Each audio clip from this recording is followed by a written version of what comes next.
You're listening to the Pink Property Podcast, where each week we will discuss hot property topics, introduce you to members of our team as well as special guests, and let you know about all the things that are going on at David Lee.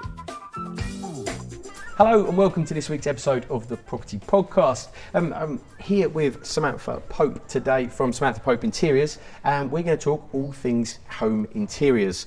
Not my world, but absolutely your world, and really interested to learn more from you about what you do and how you help your clients. So to start at the beginning, really, Samantha, what's your background? Where did you start in design in property?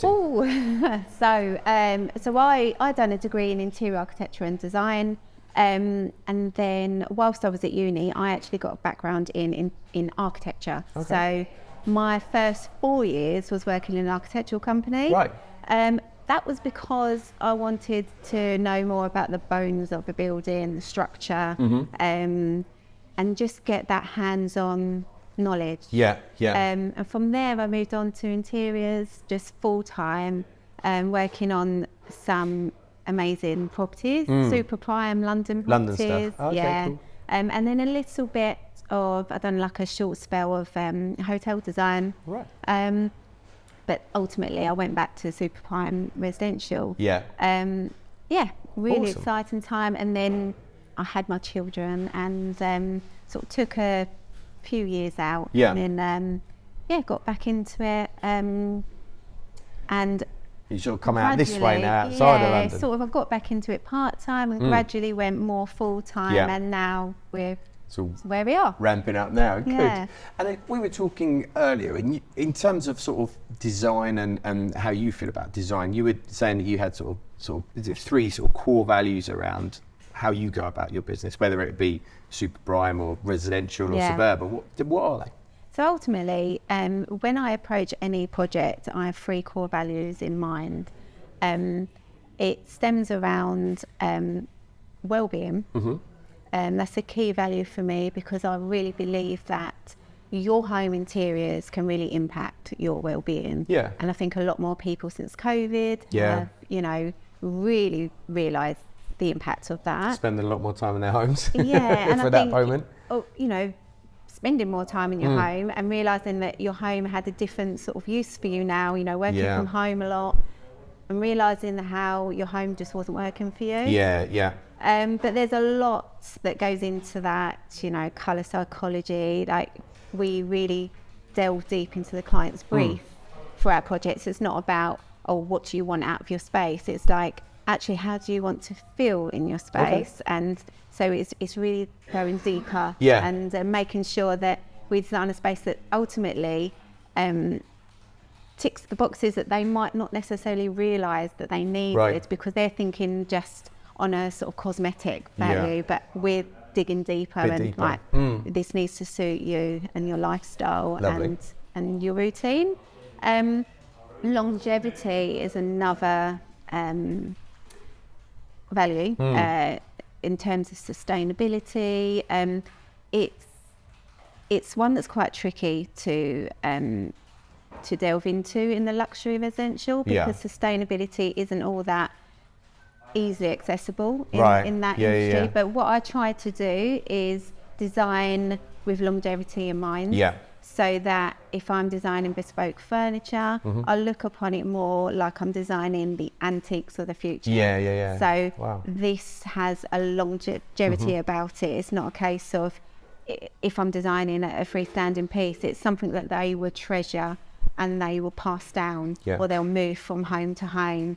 So that's in that sense. But we're also becoming more and more aware of sustainability and looking into more sustainable materials and so it's I suppose doing that job yourself and taking a designer like yourself on to help curate a space, it is an investment, isn't it? So you do want it to last. You don't want to be bang on trend for 6 months and then all of a sudden you need to redo the whole thing. And I'm a big believer in just don't follow trends. You don't want to follow trends because they do go in and out of fashion. So your home has to reflect you and your personality. So don't just say, oh, I love this wallpaper or this colour because it's the colour of the year. Yeah. It has to reflect you. And moving on to my third core value, it's basically less is more. Okay. So it's about, if you love colour, let's bring the colour in the accessories so that if 5 years down the line you get a bit bored with your colour, let's just keep the main palette quite muted.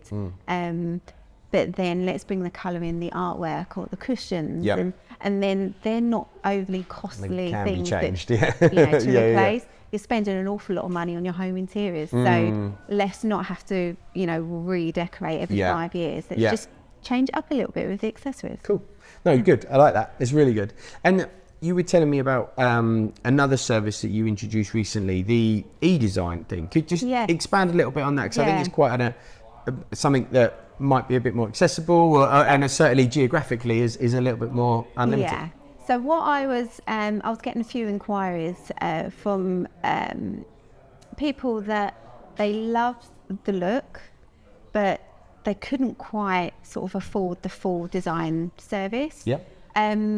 So I created this e-design package, and it's a remote design service which offers them the expertise from a design perspective, and we can guide them on how to implement their home refurbishment or decoration projects themselves. But we're giving them the design, we give them the shopping list, and it's over to them.